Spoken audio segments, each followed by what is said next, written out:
Assalamualaikum warahmatullahi wabarakatuh. Teman-teman, perkenalkan nama saya Brian Pratama Yuda Puntugulaeng, angkatan 2024 dengan NIM 361. Pada video kali ini saya akan menjelaskan tentang hukum hak atas kekayaan intelektual, HAKI, yang dimulai pada pengertian HAKI itu sendiri tentunya.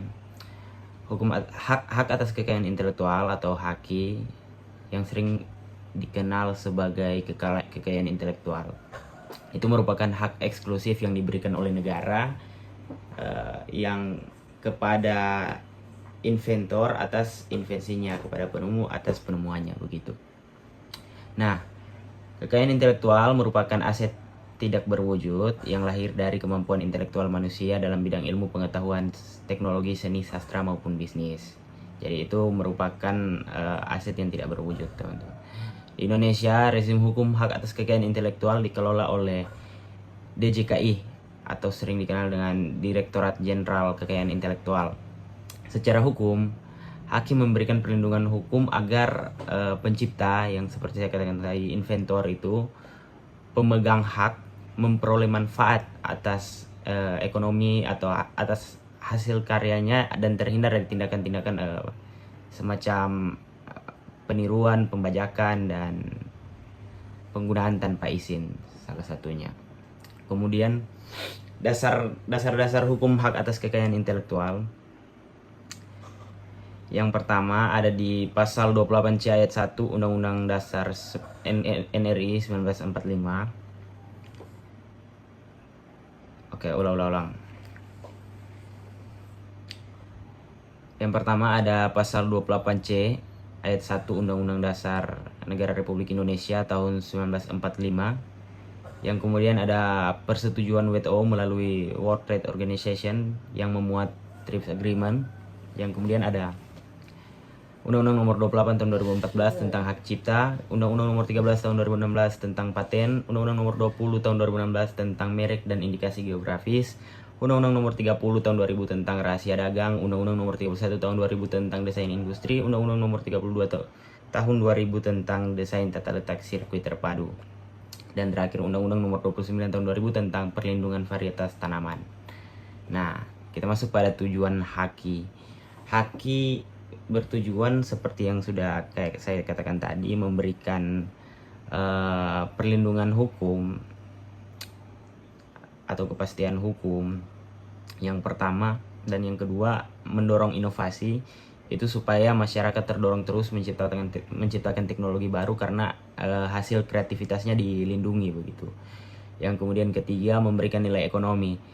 Kekayaan intelektual dapat diperjualbelikan, diwariskan, dialihkan atau dilisensikan sehingga menghasilkan keuntungan finansial. Yang kemudian terakhir, tujuannya itu yaitu mendukung pertumbuhan ekonomi nasional tentunya. Perlindungan kekayaan intelektual meningkatkan investasi dan pengembangan industri kreatif maupun teknologi. Oke, kita masuk pada jenis-jenis hak atas kekayaan intelektual. Yang pertama itu ada hak cipta, copyright. Hak cipta, hak eksklusif yang timbul secara otomatis atas karya di bidang ilmu pengetahuan, seni, dan sastra. Contoh hak cipta itu lagu, buku, film, program komputer, karya fotografi, dan lain sebagainya. Yang kemudian ada jenis hak kekayaan industri. Itu meliputi paten, merek, desain industri, rahasia dagang, desain tata letak sirkuit terpadu, indikasi geografis, perlindungan varietas tanaman. Nah, kita masuk pada pengertian yang saya sebutkan tadi, mulai dari paten. Apa itu paten? Paten adalah hak eksklusif yang diberikan negara kepada inventor, sama polanya seperti tadi. Hak eksklusif dari penemu ke hasil temuannya. Maksudnya dari kepada penemu atas hasil temuannya di bidang teknologi untuk jangka waktu tertentu. Dasar hukumnya adalah Undang-Undang Nomor 13 Tahun 2016 tentang paten. Nah, menurut pasal 1 angka 1 definisinya di undang-undang, paten adalah hak eksklusif yang diberikan oleh negara kepada inventor atas hasil invensinya di bidang teknologi untuk jangka waktu tertentu, melaksanakan sendiri invensi tersebut atau memberikan persetujuan kepada pihak lain untuk melaksanakannya. Kemudian syarat paten. syarat paten itu terdiri dari 3. Dia harus baru, dia harus mengandung langkah inventif, dan itu dapat diterapkan dalam industri. Jadi 3 itu. Nah, yang pertama, dia harus baru itu artinya belum pernah dipublikasikan sebelumnya. Jadi sesuatu hal yang baru. Yang kedua, mengandung langkah inventif, artinya temuan itu harus betul-betul merupakan semacam gebrakan baru di bidangnya. Artinya tidak dapat difikirkan atau tidak dapat diduga oleh para ahli di bidangnya soal temuan itu. Misal contohnya pada era 2000-an itu tentang penemuan terhadap touchscreen atau layar sentuh. Jadi itu kan semacam gebrakan di pada zaman itu, yang dimana pada waktu itu marak-maraknya handphone yang pakai tombol.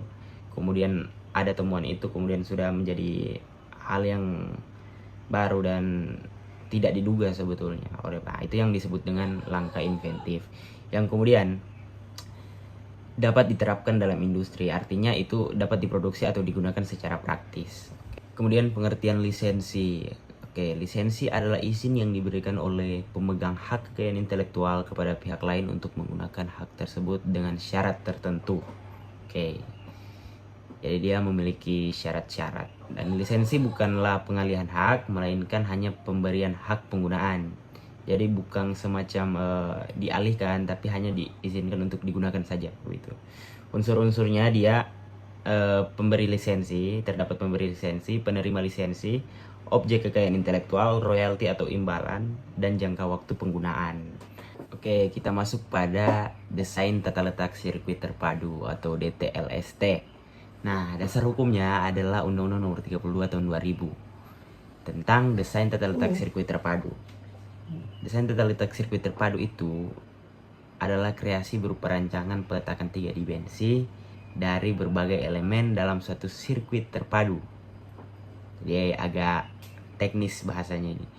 Nah, sirkuit terpadu adalah komponen elektronik yang banyak digunakan pada yang pertama mikroprosesor, yang kedua chip komputer, yang ketiga telepon genggam, dan yang keempat perangkat telekomunikasi, dan yang kelima adalah peralatan elektronik modern.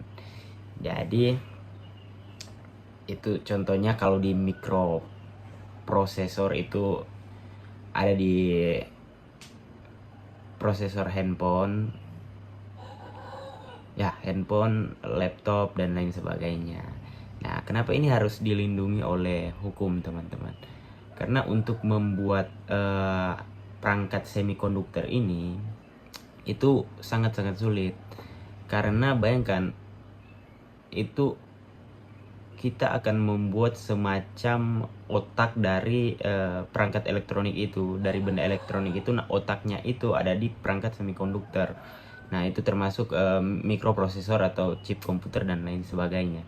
Jadi bayangkan ketika hal itu dicontek dengan membuat saja, menciptakan perangkat semikonduktor itu, sirkuit terpadu yang sangat susah, terus tiba-tiba ada yang contek, terus dia mengklaim bahwa itu dia yang menemukan, kan itu sangat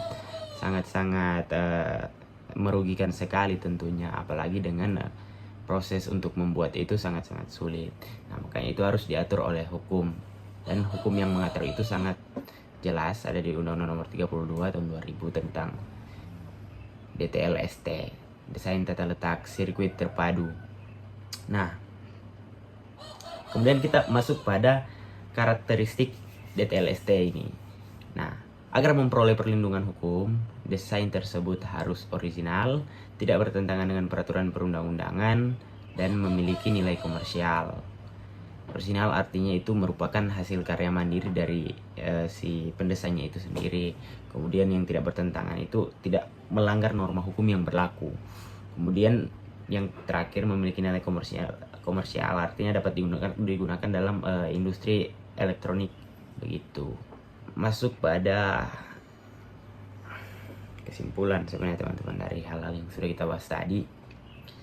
Nah, hak atas kekayaan intelektual atau hak itu merupakan sistem perlindungan hukum terhadap kreativitas dan inovasi manusia yang memiliki nilai ekonomi. Dalam rezim haki terdapat berbagai bentuk perlindungan, termasuk paten dan desain tata letak sirkuit terpadu. Nah, kalau paten itu kan melindungi seperti tadi sudah dijelaskan. Paten melindungi invensi di bidang teknologi, sedangkan desain tata letak sirkuit terpadu melindungi rancangan peletakan elemen-elemen dalam chip elektronik. Adapun lisensi berfungsi sebagai instrumen hukum yang memungkinkan pemegang hak kekayaan intelektual memberikan izin kepada pihak lain untuk memanfaatkan hak tersebut dengan imbalan tertentu. Oleh karena itu, paten dan DTLST merupakan objek perlindungan hukum hak atas kekayaan intelektual, sedangkan lisensi merupakan sarana komersialisasi dan pemanfaatan ekonomi dari pihak-pihak tersebut. Sekian dari saya, teman-teman. Jika ada kesalahan mohon dikoreksi, dan jika ada tanggapan silakan komen pada kolom komentar di bawah. Oke, wassalamualaikum warahmatullahi wabarakatuh.